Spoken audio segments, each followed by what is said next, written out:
once the other day in the hallway. You're singing "Oh Happy Day."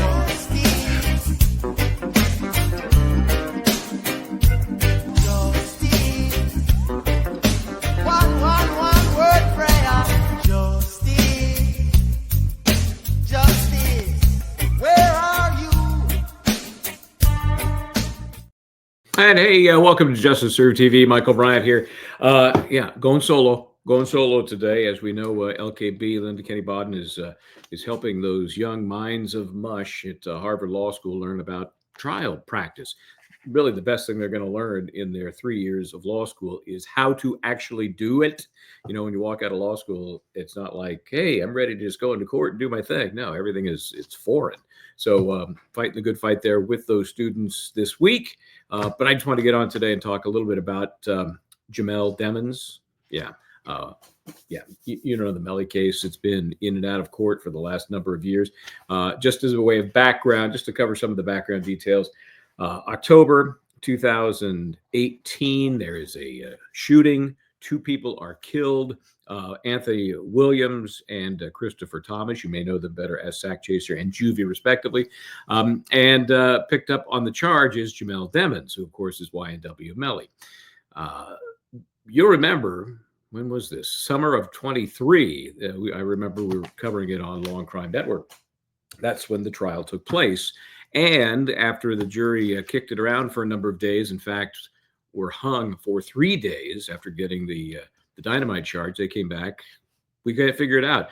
Ultimately, we learned that there was a 9-3 vote for conviction on the much lesser manslaughter charge. This is a first-degree murder case, the death penalty on the table. So a hung jury, which most prosecutors' mind, it's a loss. It's a loss. I say that because as we get into what's happened today in court and how the prosecution has reacted to what's been going on, I think it's key. They lost.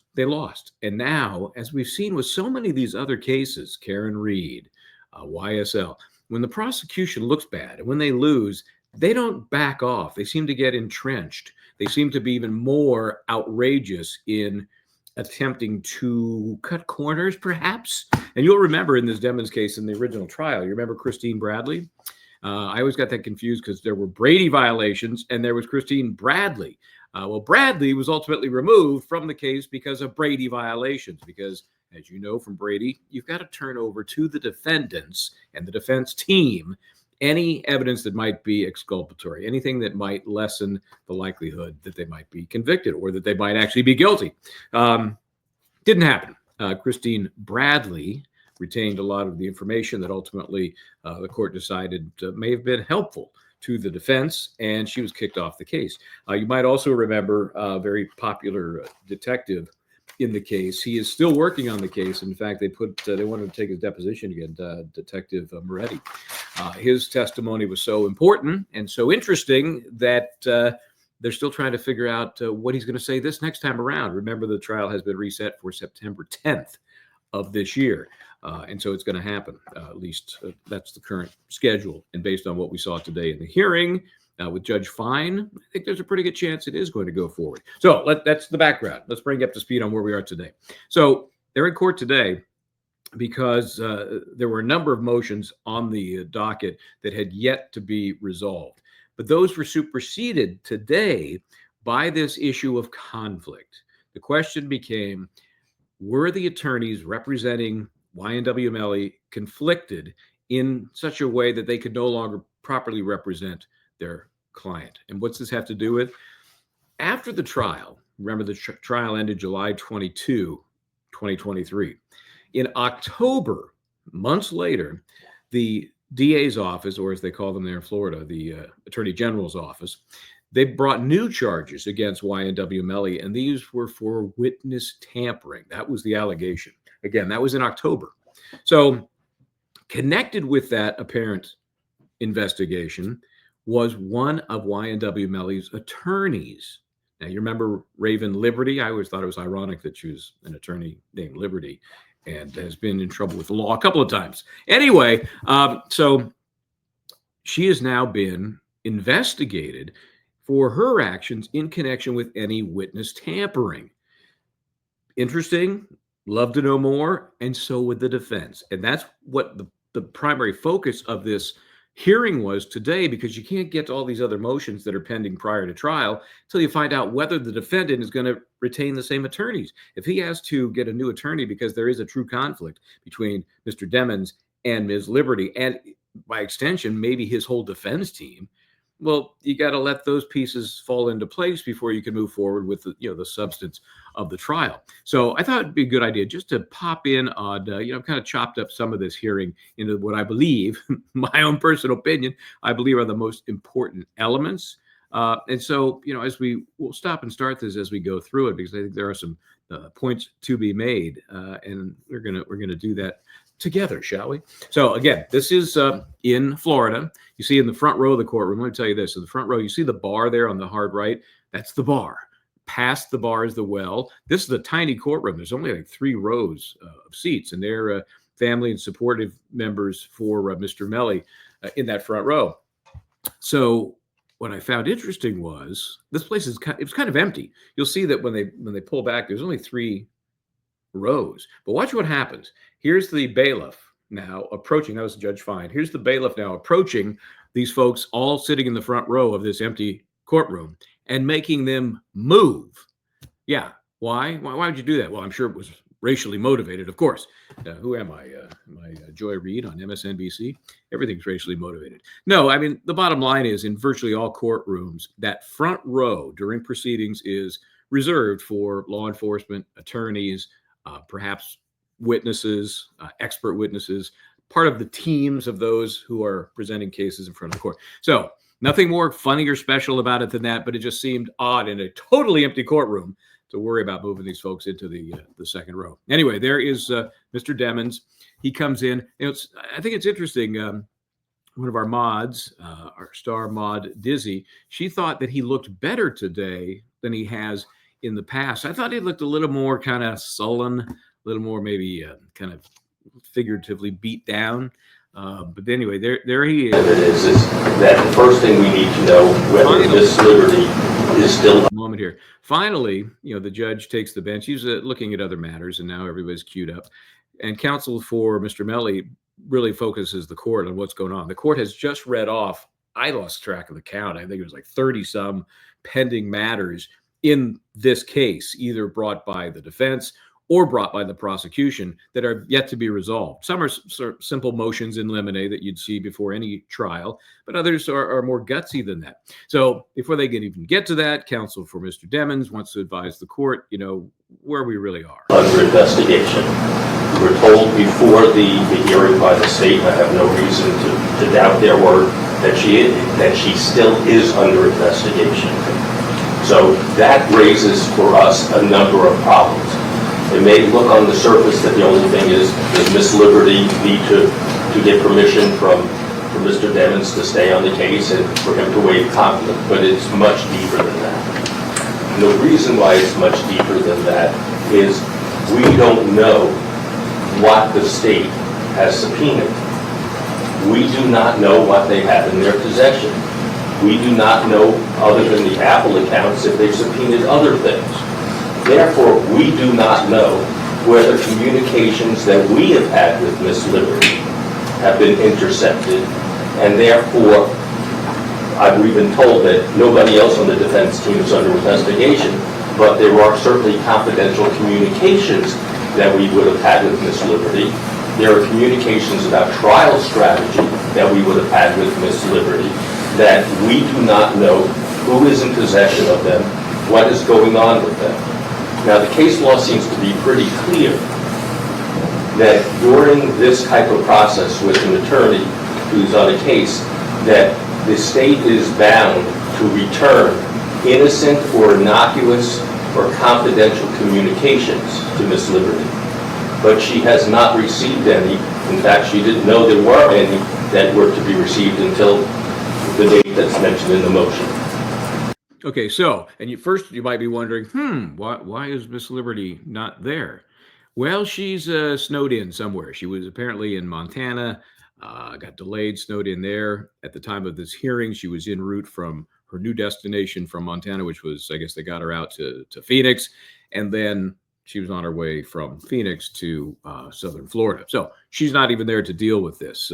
Maybe better, maybe not. But anyway, that's why she's not there. And that's why counsel is going into this explanation for the judge. And they're talking about the investigation. Well, why doesn't the defense know anything about the investigation into one of the defense team? This was October 2023 when the arrest of Mr. Demmons, or the charges were added to Mr. Demmons, who was already in custody. He's in custody for 2,000 plus days so far. It's a whole different story. You know, Bortland Henry, also known as Cortland Henry, the co-defendant in the case, he was out initially. He then got hooked up on some other issues, and he's now in custody. But the fact is, both of these defendants, for basically the same crimes, one was allowed bond, one was not. Some would say, well, the death penalty is not on the table for Mr. Henry, therefore it was more appropriate. I don't think it's a question of the punishment. If you look at the reason for bond, it's such inequitable treatment. Anyway, they're both in custody now, but for very different reasons. So you've got this question about, well, they had the charges added to Mr. Demmons in October 2023, and then they just learned about the search warrant for Ms. Liberty's phone. How'd they learn about that? Apple notified the cell phone owner, Ms. Liberty, said, hey, by the way, we just got this subpoena search warrant from the Broward County Sheriff's Office. The Sheriff's Office never notified her. The prosecutors never notified her.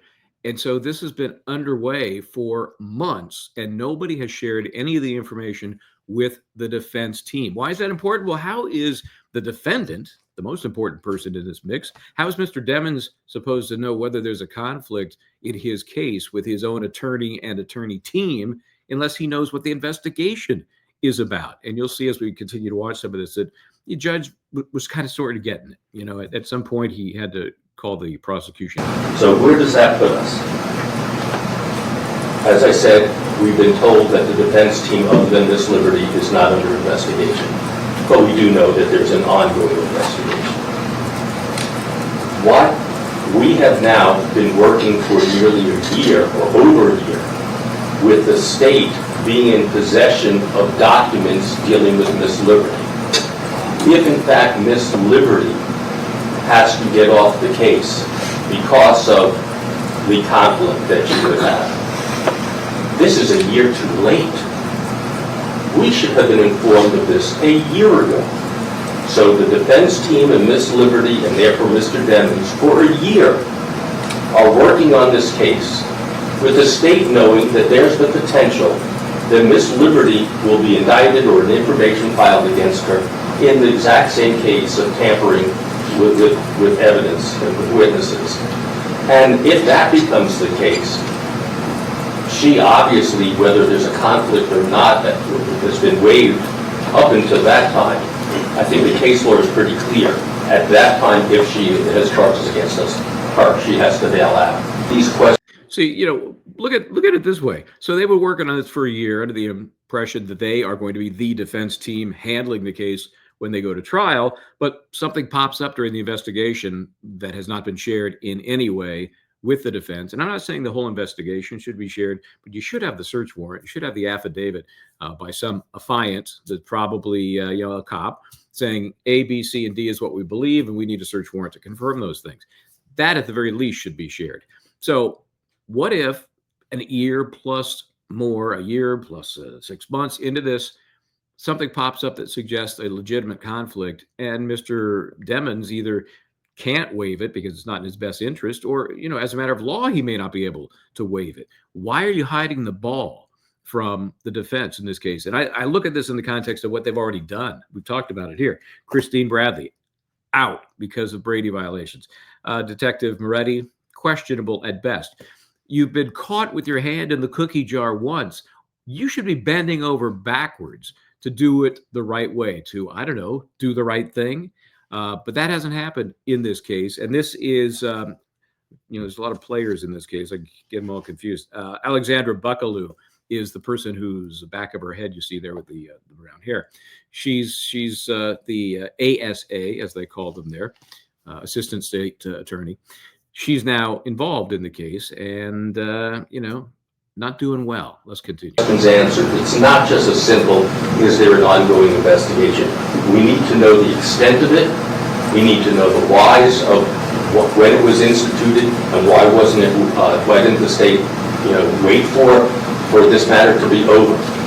We need to know whether the state, if they're going to charge Ms. Liberty with this crime of tampering, do they intend to try her at the same time as Mr. Demons, or a separate trial? Obviously, at the same time, it even raises more of a conflict. We have a question, and that scares us. Miss Liberty has not been allowed to see Mr. Demons in person for the last, before I got on the case, for at least the last year and a half. When she goes to the jail, she must pick up the phone and use one of those phones to talk to Mr. Demons on the other side of the glass partition by phone. Have they been tapped? Have they been listened into? We need to know what communications, what has gone on. So it's not just as simple as, is there an open investigation? Now, as far as going forward on these other motions that you said, we can't go forward as a defense team on any of these motions until we talk to Mr. Demons and have him understand what's going on. And for him, first of all, to make the decision. Yes, I want to keep this defense team. Yes, I want to keep Miss Liberty. Or no, I need a new defense team. We can't do anything until that's decided. Okay, so let's back up a touch here because I want to bring into the mix here this civil lawsuit. As you may or may not know, Mr. Demons has brought a civil lawsuit against the Broward County Sheriff's Office claiming mistreatment, and you heard counsel mention that Ms. Liberty hadn't even been able to have a person-to-person conversation with her client, Mr. Demons, for at least the last year and a half. Everything, on the phone, plexiglass, would they record those and listen to them? Oh no, I'm sure they would never do that. That would be inappropriate. So they don't even have the feeling that what they're saying to one another as attorney and client is confidential. That's outrageous. But it goes beyond that. If you get a chance, take a look at the civil lawsuit, which details a little bit more about why they think he is being mistreated physically and emotionally while being in custody. And again, it relates back to whether he should have been given bond or not, considering his co-defendant was. Okay, so that's part of the backstory for the animosity between these sides. Do you think that the civil suit filed against Broward County SO, which certainly implicates the prosecutors, has any impact on how they're handling this case? Oh, no, of course not. We need to find this out. Well, do you even know the investigation has to do with his representation? That's exactly what I was just thinking, what you just said. I assume it is since it's issued from the Broward Sheriff's Office. How do you know it isn't related to one of our other clients or one of our other cases? Well, that's all I said had. anything that this has anything to do with Mr. Demons? I can't answer that without seeing the search warrant. And we're not here to make work. Does this have to do with Mr. Demons? It does, John. Okay, so can you give them a copy of the search warrant? No, because it's a pending investigation that's still ongoing. How does Mr. Demons make a decision about whether he wants to waive any potential conflict or not without having that information? Okay, hold on. I'm going to tee this up for you here. Remember what's happening. All the judges saying, give them a copy of the search warrant. Then they have a clue. They may not have all the answers, but they'll have a clue as to what you're looking for and how that might implicate Ms. Liberty and that connection to her age, her client, and is there going to be any sort of conflict? That's it. How long should it take for her to give a copy of the affidavit and the search warrant to defense counsel? How long does it take to make a copy and send it? Well, you might be shocked to see how long it takes. One thing I can say, Your Honor, is again, it's a pending investigation. Knowing that she's under investigation is what Rutledge talks about. We can't give anything over until it's officially completed. With all due respect, but this is the high due process part when the state's seeking the death penalty. The state's seeking the death penalty. So you need to turn over the affidavit and the search warrant so the lawyers can make an informed decision. All right? It does not have to do with the homicide case. Well, he needs to know if there is a potential conflict of interest. He's either going to make an informed, intelligent, waiver of that, or she will no longer be his lawyer. And then he has to make the same decision for all of his other lawyers. And he is going to trial September the 10th, 2025. So we need to do this now. So how long will it take for you to get a copy of the affidavit and a copy of the search warrant and give it to opposing counsel? I'll speak with my office and you can have a week to figure this out. Okay, just in case you didn't hear that, because the audio is crap, as it is quite often in some of these courtrooms. A week. It's going to take a week for us to get them the affidavit and the search warrant. That is so idiotic. It is embarrassing that she would even say such a thing. First of all, she didn't want to give it at all. Judge, this is an ongoing investigation. We can't do that. You get those by as a matter of course. If you're a defendant in a criminal case and there's a search warrant involved in an affidavit, you get that usually with the charging materials. But this is obviously part of a collateral issue during the course of trial and the preparation for the retrial. Still, you just give it to them and don't dick around saying it's going to take you a week to do that. That is ridiculous. The judge pointed out, he said, we got due process issues here, man. This is a death penalty case. It's going to trial in September. So he is telling her, that very important legal phrase, stop dicking around. Judge, they've had since December of 23. They didn't even have the courtesy to inform us of a pending investigation. We had to learn this from Apple.